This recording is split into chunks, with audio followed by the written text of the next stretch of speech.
So tonight, as you're joining us for Youthology Live, 12 minutes of learning.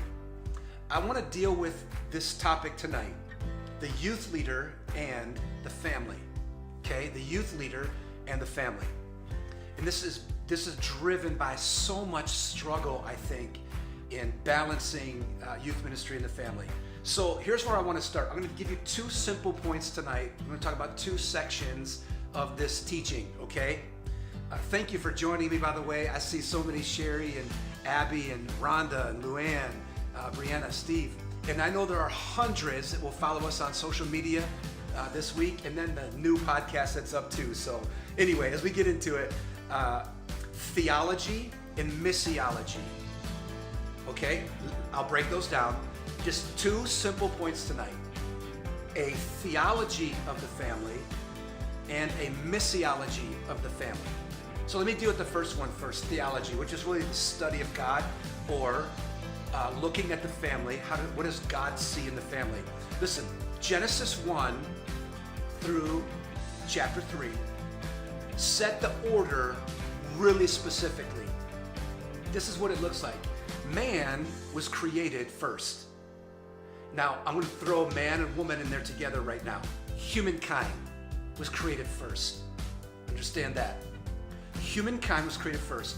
The first responsibility in creating healthy families is to understand the theology of family begins with the theology of the individual, man and woman. Okay, there really wasn't a family until there was an individual first. Healthy, hear me, this is critical.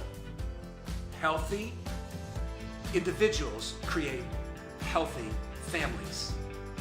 Okay, so just remember that, and I'll get to that because I know it's a statement, but I'm going to get practical with that too.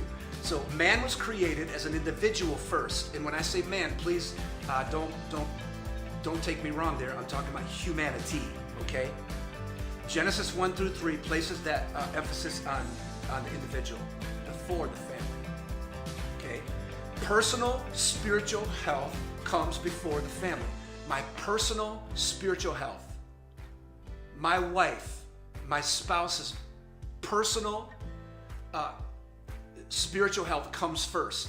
Okay, if you're a female in youth ministry, your husband, your spouse, personal spiritual relationship with God comes first. From predating, dating, pre-marriage, and marriage. Think of that. Predating, dating, pre-marriage, and marriage. Each of those require individuals to be healthy first. I like to say this oftentimes when I'm doing marriage counseling or I work with youth leaders who are struggling in their marriage. Two halves don't make a whole. I mean, maybe in math, but not in family. Two halves don't make a whole. We have to bring 100% of us into this relationship, okay? So leading into this mission, I'm going to get into missiology in about 1 minute, okay? Leading into this missiology, the mission, is this simple understanding of the individual health, the health of the individual, the husband, the wife, the mother, the father, right? The male, the female, their health. Because listen, what is the best way to reach this planet anyway? What is the best tool to reach this family? Is it evangelism crusades? Is it outreach door to door in neighborhoods? Is it neutral site evangelistic events? Is it a social media blitz in the last days that we're going to see this social media blitz that brings the gospel to every person? How do we reach this planet with the gospel? I believe we reach this planet with the gospel through the family, through healthy families, okay? So with that in mind, I want you to see it now, not just a theology of the family, which begins with the individual, okay? I want to break it down now as mission or missiology. How do I take my theology of the family, okay, healthy individuals create healthy families? What does that look like now in practice? Because I think all of us probably agree with what I just said.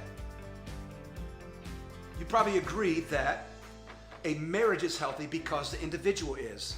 And God created the individual first, and individual health creates this holistic or this family health.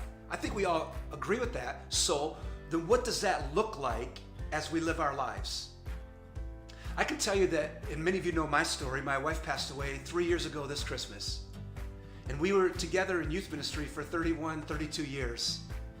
And so, I can tell you that so many of the spiritual moments in my life that I remember come from my dating relationship and my marriage to Jane. As a matter of fact, with it being so fresh right now, this time of the year, this is when Jane was sick, and this, where like I said, 3 years ago, this month that she passed away. Some of my feelings still come out 3 years later of this incredible relationship that I had. And one of the things that I remember her saying is, to me in her last few days living when we were having conversation, one of the things Jane said was, the thing that I respect about you the most is that you loved me unconditionally. Isn't that powerful? I know that maybe for some of you men, that's hard to even hear because we don't necessarily love our lives unconditionally. But when Jane said that to me, that meant a lot to me, and I really wanted to share that with you, this unconditional love in marriage. And then the second thing, one of the other biggest compliments she gave to me was this: you're the same person in front of 50 as you are in front of 5,000. And hear me, that's this whole individual right before the whole. Healthy people create healthy ministries. Well, healthy people create healthy families. And if we're going to reach the world in our mission, the missiology of the family, then we need healthy families. And so I want to give you some points, okay, on how to create a healthy family in ministry. All right? This is really good. I really want you to hear this. How to create healthy families, healthy youth leaders that create healthy youth ministries. Can I get practical with you? Let's deal with the spouse first. The spouse. Pracs with the spouse. Okay? You need date nights, prayer together with each other, not just for each other, prayer with each other. Okay? Hanging on to hands, praying in the morning, praying at night with each other. Laughter, humor. You need more laughter and humor in the home. Man, one of the things I miss as I'm doing life alone right now is the times when Jane and I would just look at each other and laugh and laugh so hard we would cry over something right silly. Encouragement. Speak a word of encouragement every day. So I want to say to every spouse here in ministry, these are practical things. If we all know we have to have healthy families, but this is what's going to create that, okay? Speaking a word of encouragement every day. Every single day, one positive thing. Because so many negative things usually come out, I want you to work on one positive thing a day. And then finally, involvement. Involvement in the ministry. Involvement in each other's lives, but I'm going to move this to ministry a little bit with this practical point. If you're the husband doing ministry and your wife is the spouse in a supportive role, you need to involve them as much as possible. Whether that's in mentoring, whether that's in sermon planning and series planning, collaboratively you guys talking about that together. Whether that's with event planning and using the gifts of the spouse. If you're the female, right, and you're the youth leader, and I know many of you out there that are going through my mind right now, and one of you are watching right now, you need to involve your husband in youth ministry, in the same ways that we would involve our spouse. So involvement goes a long way, because then the ministry is not taking us away from the other person or from the family, right? We're doing this together. So let me get to the kids, and this is critical because we just have a few moments left, and I want to be mindful of our time, okay? This is for like if you have younger children or children as they're growing up, as the youth leaders in the home, your children need to be taught about the call to ministry. One of the things that we share with our kids is that we were called as a family. Okay, the calling wasn't like it wasn't just my calling or Jane's calling. when we were dating, we made sure that we both understood that this is our calling. And so when we raised our kids, we told our kids that God has called us to ministry. And that means you guys. And if God uncalls you, we're okay with that. But you need to grow up listening to the voice of God, just like the priests and the kings who served in succession. And I know this is not popular. I understand this. This is not popular amongst ministry families. But I believe it's biblical, and this is the way we did it. Okay? It doesn't mean that you have to do it this way, but we told our kids that you are called to ministry. As a family, this is what we're called to. And if God uncalls you and asks you to do something else, we will totally support you.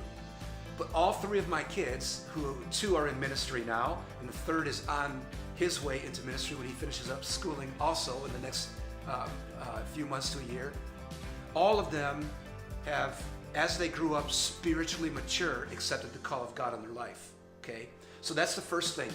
It will be so much easier that your whole family understands we're all called, and it's not taking daddy or mommy away when they're doing ministry. Okay? This is something we involve our kids in. So the second thing with that is, like I said, involving our spouse, we involve our kids. Taking the kids to the office, taking the kids to events. And I know, I get it. I had three, and we carried three all the way through youth ministry too.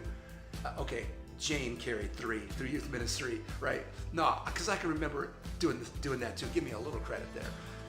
We involved the kids in ministry. Jaron grew up playing the drums in the youth ministry. Okay? Sitting on the lap of our drummer, who happened to be Alan Griffin, who was our drummer in youth ministry. Many of you know Alan.